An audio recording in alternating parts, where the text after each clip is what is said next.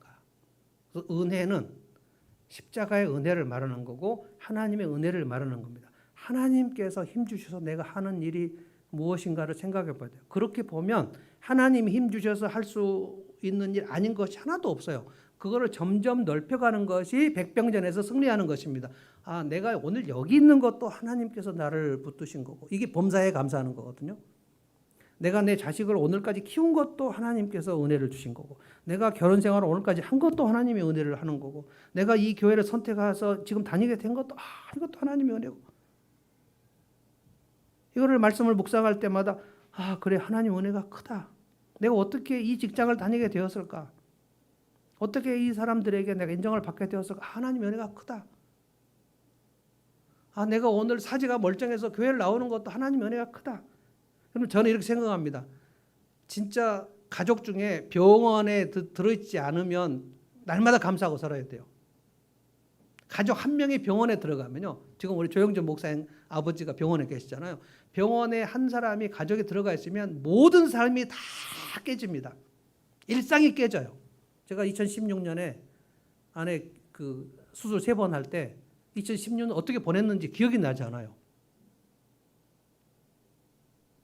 제가 분당 서울대병원 그 지하에 편의점, 식당 뭐 수없이 가서 밥을 먹고 저 커피 사고 그때 그 뭡니까 편의점에서 1,500원짜리 커피를 사는데 커피를 사고 그리고 제가 성경책을 가지고 갔다가 커피를 사고 그 편의점에다 커피 성경을 놓고 그리고 이제 이번실로 올라왔는데 하루 종일 내가 성경을 어디다 놨는지 기억이 나지 않아요. 저는 그런 사람이 아닙니다. 우리 아내는 맨날 그렇게 일을 하지만 저는 그런 사람이 아니거든요. 근데 그 다음날 편의점에 가보니까 내 성경이 거기 있어요. 이게 뭐지? 이상해서 봤더니 그게 제 성경이에요. 내가 어제 그럼 여기다가 내 성경책을 놓고 커피를 갖고 갔구나. 정신이 나간 거예요. 3번을 수술을 하니까 그래서 어제도 제가 조영준 목사님 아버님 그 얘기 좋아졌다는 얘기를 듣고 마음에 너무 감사한 일이 있으면서 제 아내하고 그런 얘기를 했어요. 식사하면서 여보 그 환자가 우리 가족 중에 중환자가 없다는 것만 해도 진짜 감사한 일 아니야? 그랬더니 아내가 맞아 여보. 지금 김소희 자매 아버님도 아직도 지금 병원에 계시잖아요. 근데 중환자실에 있다가 중환자실에 있는 사람의 가족들, 보호자들은 중환자실에서 일반 입원실로 가면 너무너무 부러워합니다. 왜냐하면 중환자실에서는 바로 장례식으로 갈 가능성이 많아요. 저희 형님도 여러 번 중환자실에 있다가 수술이 끝나면 웬만한 수술은 바로 일반 병실로 오지만 조금 상황이 위급하면 하루를 중환자실에 넣습니다. 중환자실에 들어갔다 하면 막 온몸에 꽂는 게 엄청 많아요. 그 영화에 나오는 그거 다 꼽습니다. 막 꽂고 여기 꽂고 이렇게 해놓고 이러고 있으면 와 진짜 중환자실에 들어간 환자를 볼 때 진짜 처참하구나. 근데 거기서 일반 병실로 왔다. 지금 조 목사님 아버지 일반 병실로 왔다고. 그래서 이 우리가 일상을 산다는 것이 얼마나 하나님의 은혜인가를 날마다 이것을 깨닫는 감각이 생겨야 돼요. 감각이. 애가 학교 갔다가 집에 들어와. 남편이 출근했다가 집에 들어와. 애들이 놀다가 집으로 들어와서 엄마하고 밥 먹자 그래. 같이 밥을 먹어. 그리고 텔레비 보다가 잠을 자. 아, 주님 하나님 은혜가 큽니다. 이러면 이제 그가 성령의 인도를 받고 사는 겁니다. 육체의 열매와 성령의 열매는 완전히 달라진다 그랬어요. 성령의 인도를 받으면 성령의 열매가 맺히는 거고 육체대로 살면 육체의 열매가 맺혀요. 자, 19절 봅시다. 육체의 행실은 환히 드러난다. 그러니까 감출 수가 없다는 거예요. 그가 육체대로 살았으면 이거를 감출 수가 없어요. 그 집에서도 다 알고요. 교회에서도 다 알고요. 직장에서 다 안다는 거예요. 뭡니까? 처음에 음행. 성적 부도덕한 일이 제일 먼저 나옵니다. 그러니까 성령의 인도를 받지 않으면 가장 먼저 인간이 육체의 열매가 음행으로 나와요. 그러니까 우리나라 지금 젊은이들 혼전 순결 가지고 있는 사람들 몇 프로나 될까요? 저는 우리 교인들은 저는 그렇게 끝까지 지키고 있다고 저는 믿습니다. 우리 교인들은 이제 혼전 순결, 그다음에 술 안 먹는 거 이런 거 거짓말 안 하는 거 1세기 크리스찬들이 다 했던 거 공통적으로 1세기의 성도들 예루살렘 교회 성도들이 다 했던 거 그거 지금 21세기 대한민국의 성도들이 거의 무너진 거 그거 우리 교회는 하자. 그래서 우리 교회에서 집사 되려면 술 안 먹는 걸로 그동안 맥주 홀짝홀짝 마시는 거 집사 임명할 때는 술 먹지 않겠다. 그다음에 거짓말에 사인하지 않겠다. 그다음에 순결하게 지키겠다. 점치러 안 가겠다. 이런 거 전부 다 사인하게 돼 있습니다. 근데 뭐 혼전 순결 같은 것은 뭐 지금 교회 다니는 청년들 개나 줘버리라고 생각하는 사람들 얼마나 많습니까? 그 다음에 혼외 정사가 얼마나 많습니까? 요즘에는 간통은 죄도 아니니까 형법상 죄가 아니에요. 그러면 우리나라는 죄도 아닌데 뭐 그러고 다. 그러나 하나님께서 보실 때 그 사람이 성령의 인도함을 받지 않으면 그가 음행으로 사는 것은 육체의 열매다. 그 다음에 이제 보십시오. 더러움과 방탕과 우상숭배, 뭐 점체로 다니고 이런 것도 다 그런 것입니다. 그리고 이제 대부분 하는 것이 인간관계, 원수 맺고 파당, 그 다음에 시기, 분냄, 분쟁, 분열, 파당, 질투, 뭐 이런 것들. 그래서 관계가 깨질 수밖에 없다는 거예요.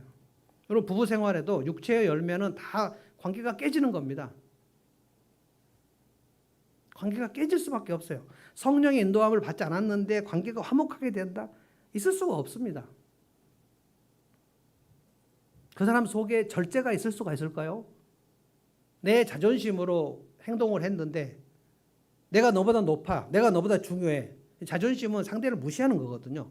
그래서 부부 생활에도 자존심 대결하는 부부가 되게 많습니다. 내가 너보다 나아. 그것도 못하면서 속으로 멸시하는 거예요. 멸시. 상대방이 모를 것 같습니까? 상대방을 멸시하면요, 상대방 금방 압니다. 개들도 알아요, 개들도. 제가 개를 싫어해가지고 옛날에 그 찬주가 그 친정집에 있을 때, 결혼 안 했을 때, 찬주에 가장 그 사랑하는 강아지가 짱아거든요, 짱아. 근데 제가 찬주네 집에 가면 짱아가 팍 떨어요, 이렇게. 제가 개를 싫어하니까. 잡아먹을 줄 알고. 사람이요, 누구를 멸시하는데 내가 너를 멸시해 라고 말을 해서 압니까? 다 알아요. 자존심은 내가 너보다 높다는 거예요. 자존감을 키우십시오. 자존감을. 나도 소중하고 너도 소중하고 어느 것 한 사람도 소중하지 않은 사람이 없고 이게 자존감입니다. 근데 성령의 인도를 받아야 자존감이 높아져요. 그러면 보십시오. 22절부터 보십시오. 그러나 성령의 열매는 사랑과 기쁨과 화평과 인내와 친절과 선함과 양선입니다. 양선. 신실함과 이게 충성입니다. 온유와 절제다. 이걸 다 그냥 성령의 열매들이라고 안 했어요. 영어 성경 보니까 프루트라고 나오지 않습니다. 프루트라고 나와요. 단수로 나옵니다. 성령의 열매들이 아니에요. 이건 다 한 가지의 그 사람 속에 있는 인격입니다. 성령의 인도함을 받아서 맺는 인격입니다. 그런데 22절 마지막 이런 것들을 막을 법이 없다 그랬어요. 성령의 인도를 받아서 영적 백병전에서 밀고 들어갈 때 적군이 그걸 막아낼 수가 없다는 거예요. 적군은 누굽니까? 내 육체죠. 내 죄의 본성. 성령의 인도하심을 받아서 하나님의 은혜로, 그래 하나님께서 내게 주신 은혜로 인간관계를 해요. 부부 생활할 때 주님이 주신 은혜로 내가 너를 섬기겠어. 주님이 내 발을 씻어 주셨으니까 나도 너의 발을 씻겠어. 이것이 아니면 우리가 상대방의 발을 씻을 수가 없습니다. 무시하죠. 발이 그렇게 더럽냐? 왜 그렇게 못 알아먹냐? 부부지간에 센스가 더 많은 사람과 센스가 더 없는 사람이 결혼할 수밖에 없어요. 센스가 똑같은 사람이 어떻게 결혼합니까? 힘이 더 센 사람과 힘이 더 없는 사람이 있고요. 지식이 더 많은 사람과 지식이 없는 사람이 결혼하는 겁니다. 그러면 센스가 많은 사람이 센스가 없는 사람을 볼 때 이게 이해가 안 되는 거예요. 이거를 몰라? 이 시간에 이런 대응을 한다고? 굉장히 놀라요. 그러나 생각을 해보면 이 사람이 나보다 센스가 없구나. 그럼 둘 중에 하나입니다. 이제 이것을 내가 품을 것인가? 이걸 무시할 것인가? 성령의 인도함을 받으면 품는 거죠. 내가 주님 앞에 언제 센스가 있어서 나를 품어주셨습니까? 우리가 영적 센스가 그렇게 기발합니까? 얼마나 둔한데요.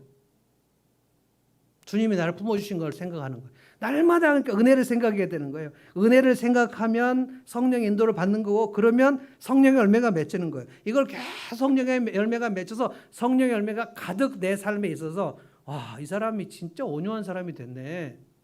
이 사람이 정말 오래 참는 사람이 됐네. 발끈 화를 냈는데 이제 그 사람을 이제 용납해 주는 사람이 됐네. 그래서 이 사람이 제법 공동체 안에서 신뢰와 존중을 받게 되는 사람이 되는 그 상태를 성경은 성령 충만이라 그래요. 성령의 인도를 안 받았는데 그 사람이 신비한 집회 한번 갔다 갖고 막 불을 받으면 성령 충만하게 되는, 성령 충만을 받았는데 왜 성령 열매는 없을까요? 이 같은 것을 막을 법이 없다 그랬어요. 저는 오늘 성령의 인도를 받는 법에 대해서 여러분에게 진짜 애를 써서 설명을 드렸습니다. 성령의 인도를 받거나 육체의 욕망으로 살거나 이것이 내 속에서 일어나는 백병전이라는 거예요. 백병전.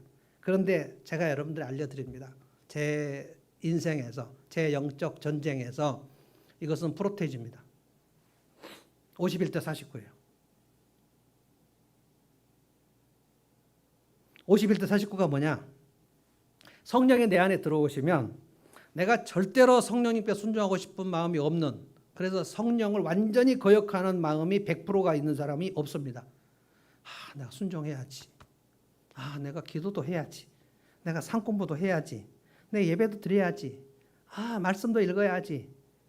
그런데 그것이 아무리 읽고 싶어도 내 마음속에서 49%면은 성경을 못 읽습니다. 난 우리 성도들이 절대로 기도를 안 하려고 결단하고 있다고 생각하지 않습니다. 근데 기도를 시작하지 않은 사람은 뭐 그러냐? 기도를 하고 싶은 마음이 49%밖에 없어요. 그러면 거기서 2%가 올라가지 않으면 기도를 못 합니다. 성령의 인도를 받는 것은 51%로 올라가야 돼요. 여러분이 오늘 또 예배를 드릴 때, 예배를 오늘 드릴 것인가, 오늘 어디 또 중요한 일을 할 것인가는 49대 51로 결정납니다. 초신자들은 일요일 아침에 굉장히 중요한 일이 많습니다. 늘 일요일이 공백 상태가 아니었기 때문에 예수를 믿고 나면 일요일 아침에 일이 너무너무 많아요.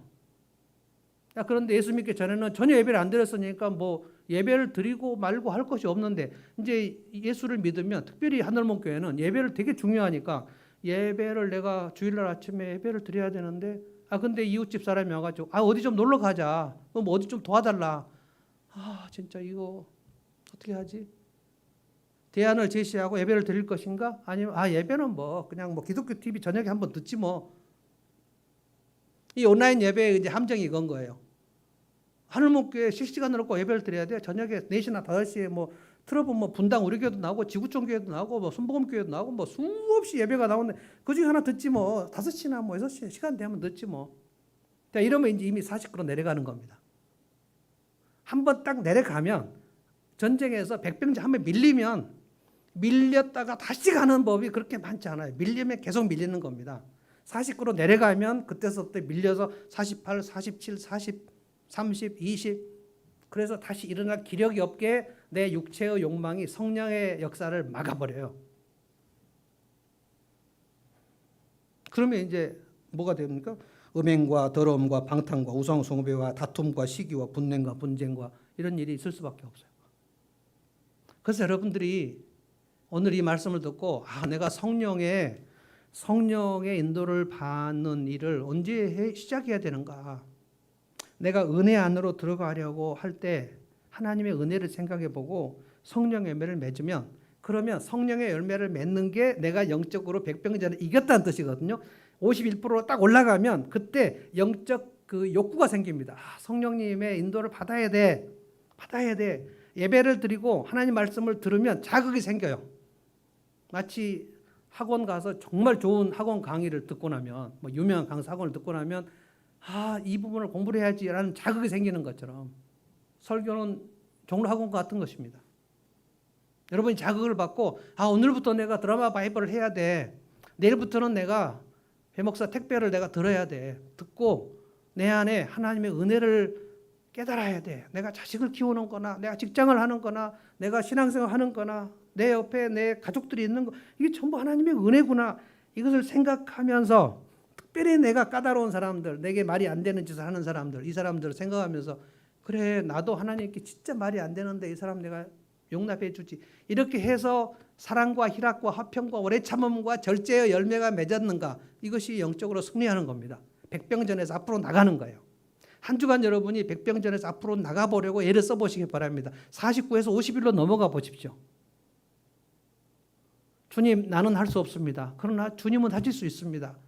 내 자식을 키우는 일이나 부부 생활이나 그다음에 비즈니스나 내 직장 생활이나 내하고 정말 사이가 틀어진 이 사람이나 주님, 나는 할 수 없습니다. 그러나 주님이 힘 주시면 할 수 있습니다. 주님의 은혜입니다. 성령의 인도를 받아보십시오. 그러고 나서 성령의 열매가 맺혀지는 것이 있는지를 보십시오. 이것이 영적 백병전입니다.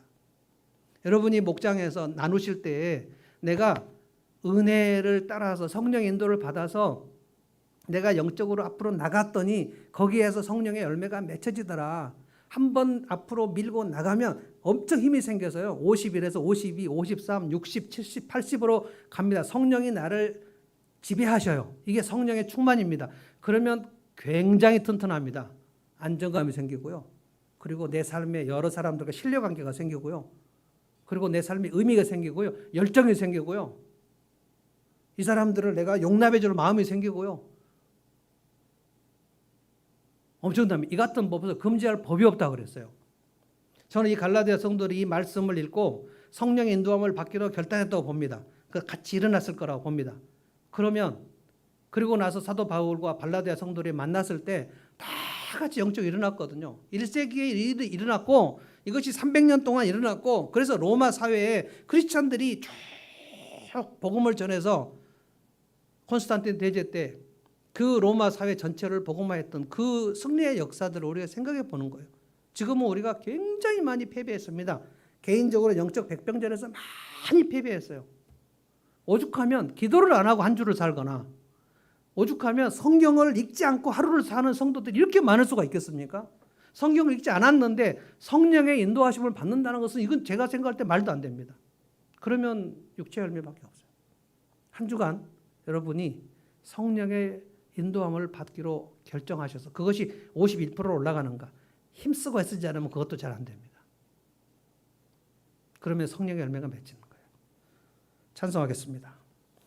진리의 성령님을 우리가 부르시면서 한번 찬송해 보십시다. 오소서 진리의 성령님 이 땅 흔들며 임하소서. 이것은 내 속에 이미 성령님 계시지만 성령님을 사모하면서 한번 불러보자는 거예요. 거짓과 탐욕, 죄악에 무너진 우리의 가슴을 정하게 해달라고. 은혜의 성령님 하늘 가르고 임하소서. 거룩한 불꽃 하늘로서 임하사 타오르게 하소서. 주의 영광 위에서 한번 찬송해 보십시다.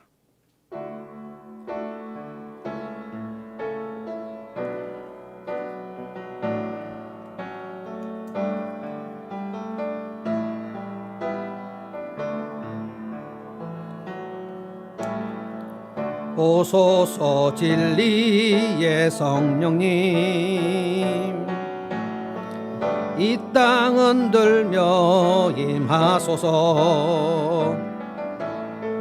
거짓과 탐욕 죄악에 무너진 우리 가슴 정케 하소서. 오소서 은혜의 성령님 오소서 은혜의 성령님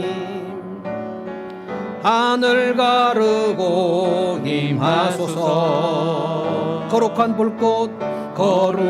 불꽃 하늘로서 임하사 타오르게 하소서. 주 영광 위에 부흥의 불길 타오르게 하소서. 진리의 말씀 이 땅 새롭게 하소서. 은혜의 강물 흐르게 하소서. 성령의 바람 이 땅 가득 불어와 흰 옷 입은 주의 순결한 백성 주의 영광 위에 이제 일어나 열방을 치유하며 행진하는 영광의 그날을 주소서. 부흥의 불길 타오르게 하소서. 부흥의 불길 타오르게 하소서. 진리의 말씀 이 땅 새롭게 하소서. 은혜의 강물 흐르게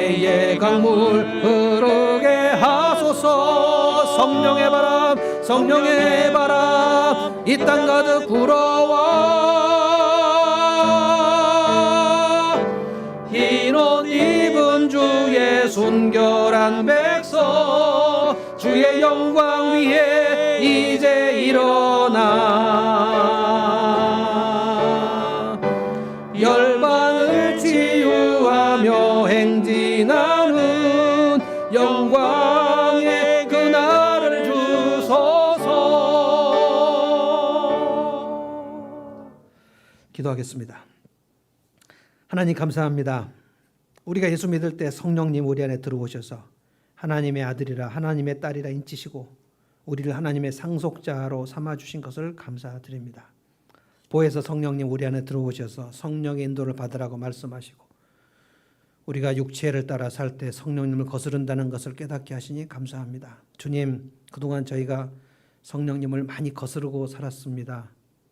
우리의 자존심과 내가 할 수 있다고 생각하는 모든 일 가지고 성령님의 도우심을 구하지 아니하고 은혜를 따라 살지 아니하고 그렇게 살아왔습니다.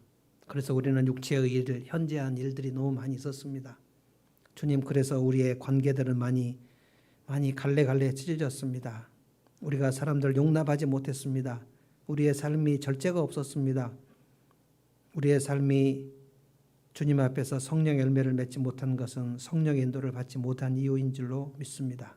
하지만 하나님, 오늘 다시 51%로 성령의 인도를 받기를 시작하기를 원합니다. 성령께서 우리 안에 역사하시도록 하나님의 말씀으로 우리 속에 날마다 십자가 은혜를 생각하게 하시고 하나님께서 내게 해주신 일을 날마다 기억하게 하시고 그래야 내 일상에서 주님께서 일하시는 일들을 기억하며 이것이 내가 자격이 없는데 받았구나 생각하면서 하나님의 은혜로 오늘 또 살기를 원합니다. 한 주간 성령의 인도하심을 받고 살아 우리가 반드시 영적 백병전에서 이겨 성령의 열매를 맺기를 원합니다. 그래서 주님께서 원하시는 그 삶을 살아가는 1세기 크리스찬들처럼 그렇게 승리하는 삶을 살 수 있도록 저희들을 붙잡아 주시옵소서. 감사드리오며 예수님의 이름으로 기도하옵나이다. 아멘. 이제는